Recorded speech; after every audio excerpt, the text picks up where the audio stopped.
much more. We do have a special, we have a special presentation, and we're going to kick it off with a video. We are all gathered here to celebrate Jim Flakker, the visionary vice principal of the year.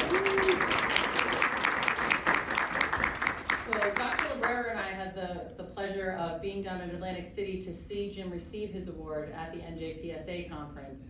And it was just really nice to be able to celebrate him and be there with everyone else celebrating him.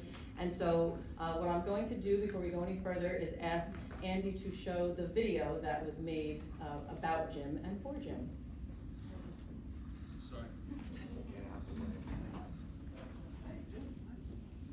The 2025 NJPSA Visionary Vice Principal of the Year is Jim Flakker. Jim Flakker is the Vice Principal of Watchung Hills Regional High School, where he is responsible for easing the student transition from one of the 4 area middle schools into the large 9th grade class. So we really have to be intentional about it because it's an important idea, right? We have students coming from 4 very different middle schools from different towns coming in, and we want to make a cohesive, integrated group with a single culture, the high school culture. So we start out with different events throughout their 8th grade year, which brings them either into our building as a whole group, all the upcoming 9th graders, or their parents as a whole cohort of parents. In particular, he oversees our 9th graders and specifically the transition from 8th to 9th grade. So our 8th graders are here 3 to 4 times at least before they actually enter the building as 9th graders.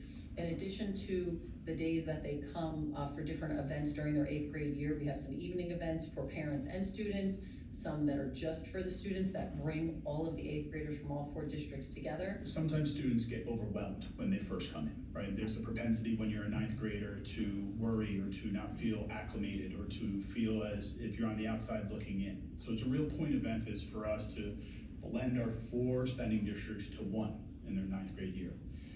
I know going into 9th grade, I was super nervous, and I'm like one of the first kids from my family to go into high school, so I wasn't really sure what to expect, but Mr. Flakker made sure all of us were really comfortable, and we got the gist of high school pretty easily. Also they hosted a lot of events and different, there was a panel that we watched so we could see how high school was gonna be. We have a curriculum night so the parents can come on up and they can hear a bit about our offerings and our programs.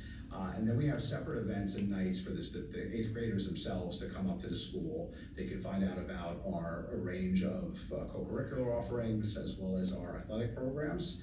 And I think something that Jim's particularly added to that's immensely valuable is having a panel of students who are recent 9th graders, some upperclassmen, who lead the panel and really speak to the students themselves. And then we have our club fair and our athletics fair, so that they can meet coaches from different teams. They can see the club and the club leaders, the upperclassmen who are leading the clubs, get to meet them that night too. Yeah, definitely. During clubs and sports, because a lot of the time you play with older kids, so they, if you ever have a question for them, they usually ask, and we have ambassadors. So one of my ambassadors is a junior, and she's just giving us tips about college and college essays. I think that it helps them in the sense that they really don't know how to picture their lives, right? They've been in their smaller communities and they have maybe a perceived notion of what they're trying to imagine high school life is gonna be like.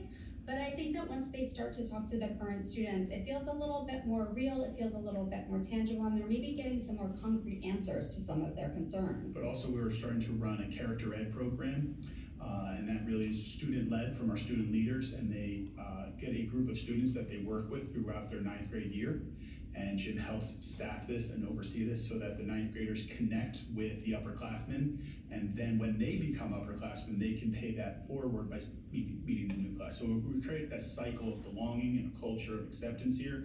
There's an old school term, it's MBWA, management by walking around, and that's kind of what Jim does. And he really is present throughout the school and throughout the area. He's not hidden. The ninth graders quickly get to know him, they get to see him, and then this way they establish a bit of a comfort with the vice principal when they have to go to them for some support. Jim is the epitome of what I would say the power of yes. Whenever there's something that needs to be done or some people are thinking of ideas, Jim is a yes person. He'll jump right in, he'll bring his values, he'll bring his perspective to bring that along into fruition. Mr. Flakker is one of the best educators I've ever had the opportunity with him to work. And outside of all that he has done for the students and the staff, he is just a good human. He is a genuinely good person who has good intentions behind everything that he puts forward and is always thinking about how he can help a student get better or help a teacher get better. And that is invaluable in leading a district.